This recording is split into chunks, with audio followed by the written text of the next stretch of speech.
Hello friends, good morning. Welcome to Pathfinder IAS. Now we will take 10 questions from question number 61 to question number 70, and we will start with the question 61.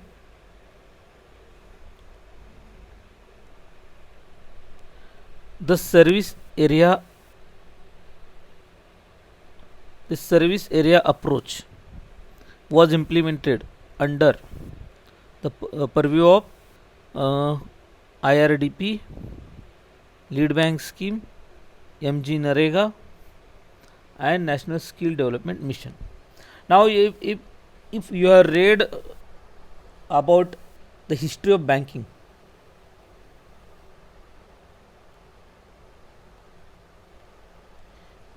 in any book, whether it is Sri Ramayas or whether it is Ramesh Singh, you will find the mention of lead bank scheme and in association with the word service area approach.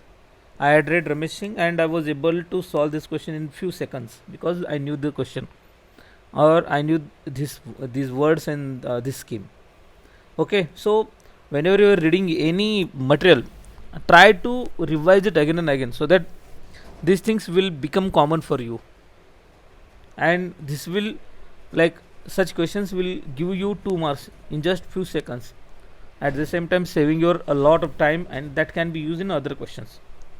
Now we will take question number 62. With reference to the management of minor minerals in India, consider the following statements. Sand is a minor mineral according to the prevailing law of the country. Now this statement is true. For time being, we will shift to next statement. The state governments have the power to grant mining leases, and mining leases of minor minerals, but the powers regarding the formation of rules related to the grant of minor minerals lies with central government. Now, if you see, sand is a minor mineral, and according to the law, it is governed by state government. If a particular mineral is assigned to state government, then that state government should have all the powers to grant mining leases as well as formation of the rules. So the second statement is conflicting statement. Firstly, it says state governments have power to grant mining leases, and the second part of that statement says that formation of the rules are with central government. So in general, it is a contradictory statement. So in that case, you may take this as a wrong statement. State governments have power to frame rules to prevent illegal mining of sand mining. Now, take second as wrong. B and D will not be there in our picture, so our focus would be on A and C. Now, whenever you hear about sand mining, you always associate state governments with them rather than central government. Sand mining, the state government has taken that step. Sand mining is a minor mineral. If you read India Air book, there is chapter on mining and minerals. There they have given the description of minor mineral, major mineral. Now all the major minerals are actually governed by central government. Minor minerals are the territory of state governments. So the first statement is true. Even third is true, because if state governments have power to govern minor minerals, they can have rules to prevent illegal minings of the minor minerals. The first and third, they go together. So in that case, the answer should be A. We will move to next question. Now this is a little bit logical question. Even if you don't have exact knowledge, you can solve this question. Consider the following statements. Most of the India's external debt is owned by government entities. Now, India's external debt and India's sovereign external debt, both are different. Sovereign external debt is a debt taken by the government for its own purpose, but India's external debt means Indian entities, whether private or government, whichever loan they take from outside, that is India's external debt. It could be by the government or by the non-government entities. So since 1991, since LPG reforms, the private sector in India is taking more and more loans from the outside. So if you like your careful reading of economic survey every year may help you in solving such statements. The first is wrong. Rather than government entities, it is by non-government entities. Come to second, all of India's external debt is denominated in US dollars. Now, if you see our forex reserve, it doesn't include just dollars, but other currencies, other nations' currencies. And in general, if we are taking loan from Russia, that doesn't mean that we have to take that loan in terms of dollars only. We can take it through Russian currencies. With Japan, we can take Japanese currencies loan, China, Chinese currencies. So in that case, not all of the India's external debt could be in terms of US dollars. Both are wrong. Answer is D. Now this is a very easy question. Which of the following is not, the keyword is not, included in the assets of commercial bank in India? Now you should have a clear understanding about what is asset and what is liability. Suppose if I am a bank, what is my asset and what are my liabilities? If I am a bank, liability means something which I have with me right now, but I have to give it back. Asset means something I own, but they are not with me. In case of bank, the loans they give, those are assets. They are assets.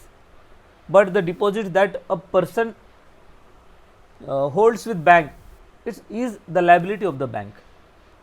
Okay, you are getting a point. Whatever saving deposit, term deposit that we have with banks, these are liability of the bank, because someday they have to give back to the depositor if the depositor demands that money. Okay, if tomorrow I go to bank and ask for payment of my money, it's a liability for them, they have to give. Okay, so in that case, if your conception is clear, now which of the following is not including the assets of the commercial banks means what? Deposits. They have to pay them back whenever depositor demands that money. Advances are the loans given by the bank. Then investment is the money that bank invests in something, that is asset of that bank. Money at call and short notice, this is also an investment by the bank. So deposits is the right answer. Now we will move to next question, 65. In the context of India, which of the following factors are contributors to reducing the risk of currency crisis? Now you should understand the exact meaning of currency crisis. What is currency crisis? Currency crisis means what? Depreciation of our currency. Rupees now depreciated. Earlier it was 35 rupees for $1. Now it is more than 70 rupees $1. That means our currency is depreciating. And second thing, that shortage of foreign currency. These two things are associated with currency crisis. Okay, now just look at the following statements which will help us in minimizing currency crisis. That is depreciation of our currency. See, the first, the foreign currency earning of IT sector, obviously it will lead to like more and more availability of dollars, will help increasing government expenditure. Now government expenditure is not directly related with currency crisis, not directly related with, so we won't take this statement. Come to third, remittances from Indians abroad. Whatever money that Indians are sending from, let us say, Gulf countries, that is helping us in our forex reserve, and that will help us in overcoming the currency crisis. So answer is 1 and 3, B.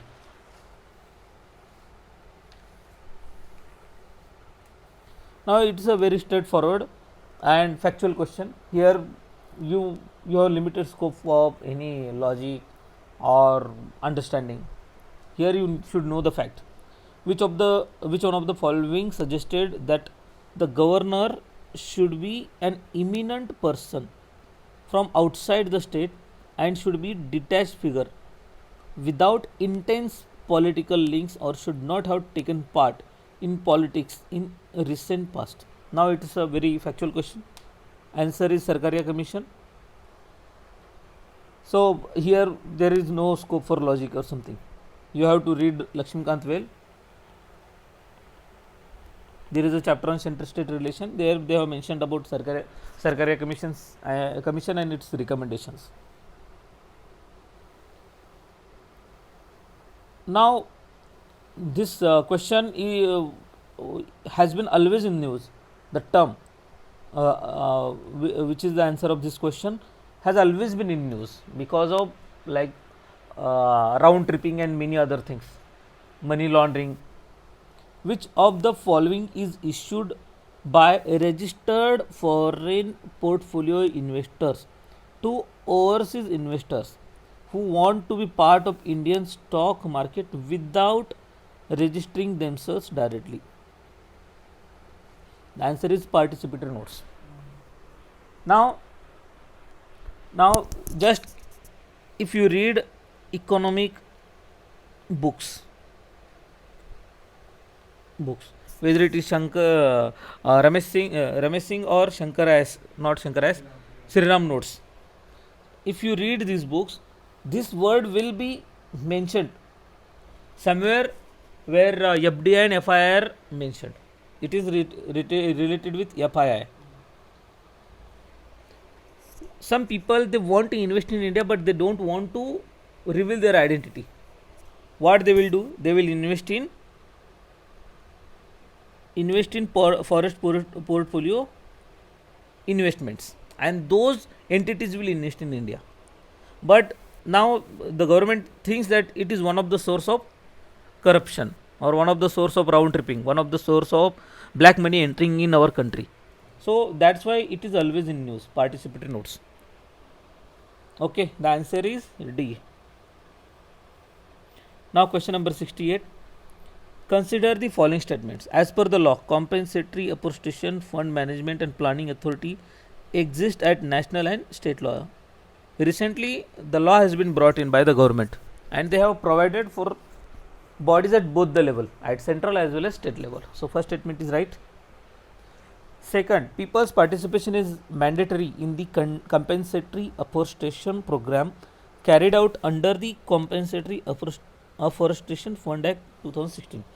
Now, if you see, there were reports, there were news that the government is not consulting Gram Panchayats or Panchayat bodies under FRA and under this for various compensatory afforestation programs. So that itself signifies that people's participation is not mandatory.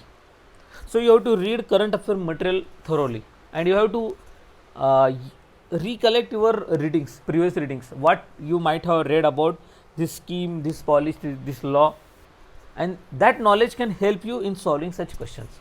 So second statement is wrong in that sense. Answer is A. Now the question number 69, second last question of the session. In India, which of the following review the independent regulators in sectors like telecommunication, insurance, electricity? Now here even you can take RBI. They are just giving 3 examples. You can have many more examples. RBI, for example, for that matter, RBI. Now think in the way that who can review RBI. First body, ad hoc committee set up by Parliament. All the bodies under Parliament can review any regulatory body in India. Parliament is the highest forum. Okay, the first is right. Come to second, parliamentary department related standing committees, that can also review because it's a body set up by the Parliament. Parliament is a sovereign body for such matters, not completely sovereign like British Parliament, but still that. And then Finance Commission. Now you have to think in terms of the role of Finance Commission. All of us read center state relation in Lakshmikant. There they have given the role of Finance Commission. Even there is a separate chapter on Finance Commission in Lakshmikant, where the roles and responsibility of Finance Commission are mentioned. Its only duty is to division of taxable revenue between center and state and between the states and granting aids. Apart from that, none, not any other function is mentioned. So how can they review independent regulators? Let us say, have you ever heard that RBI is being reviewed, insurance agency or telecommunication regulators are being reviewed by Finance Commission? No. 3 is not, should not be in the answer. Now you know that 1 should be the answer, 2 should be the answer, you will directly get the answer. Still, if you want to have a look at these two bodies, then we will. 4 is not in the answer at all. If you see, now we will deal with 5. I will give one more logic. RBI is a legal body, statutory body. Even the insurance body, IRDA, it's a statutory body. And Niti Aayog, it's a executive body. Now we discuss about their like status. Now we will discuss about their roles. Is Niti Aayog responsible for reviewing of independent regulators? In that way you can discuss. Answer should be 1 and 2 only. Even now you know 1 is in the answer, even then you could have easily removed this. There is no need to look at 4 and 5. From first 3 you will get answer. Now the last question of the day.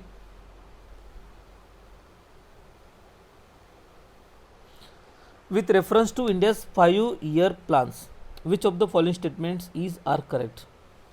First statement, from the second 5-year plan, there was a determined thrust towards substitution of basic and capital goods industry. There is no doubt that the statement is right. Okay, whoever has read about previous plans from plan 1 to plan 12, they will easily find out that from second 5-year plan there was a thrust to heavy industry. Okay, that's why many steel plants did come into picture from second 5-year plan. At Bokaro, Bhilai, there are so many power plants, steel plants. Now we will go to second. Now 1 is right, so accordingly remove 2 options, B and C. Come to second. The fourth 5-year plan adopted the objective of correcting the earlier trends of increasing concentration of wealth and economic power. Now here you have to think in terms of the government of that day. The government was of Indira Gandhi government, and fourth 5-year plan, I think it started in 1970s somewhere. So you knew that Indira Gandhi had a slogan, Garibi Hatao, and since then she brought many pro-poor policies, pro-poor schemes for women, for agriculture laborers, for SCs and STs. So it is a general statement. What the statement says, the fourth 5-year plan adopted the objective. Objective is a very general word, of correcting the earlier trends of increasing concentration of wealth and economic power. Even if you know that there was an amendment in Article 38, Article 39 in our constitution. Okay, just go through these amendments, you will easily come to know that there was a tendency in the government that they want to correct the trend of increasing concentration of wealth. Now come to third statement. 2 is right. 2 is right. Now the debate is whether 3 is right or wrong. Okay, in the fifth 5-year plan, for the first time, the financial sector was included as an integral part of the plan. Now think in terms of all the plans. Every plan needs money. In the first plan, there was nationalization of SBI. Finance was integral part. Without money you can't implement the schemes. Without money you can't ensure the success of 5-year plan. So it is a very illogical statement where it says that in the fifth 5-year plan the focus shifted to financial sector. So it's wrong. Even before fifth five-year plan, Indira Gandhi had nationalized 14 national banks. Okay, in 1969. So third is wrong. Answer is 1 and 2. Thank you, friends. Thank you for visiting Pathfinder IS. Please share, comment, subscribe to Pathfinder IS. Thank you.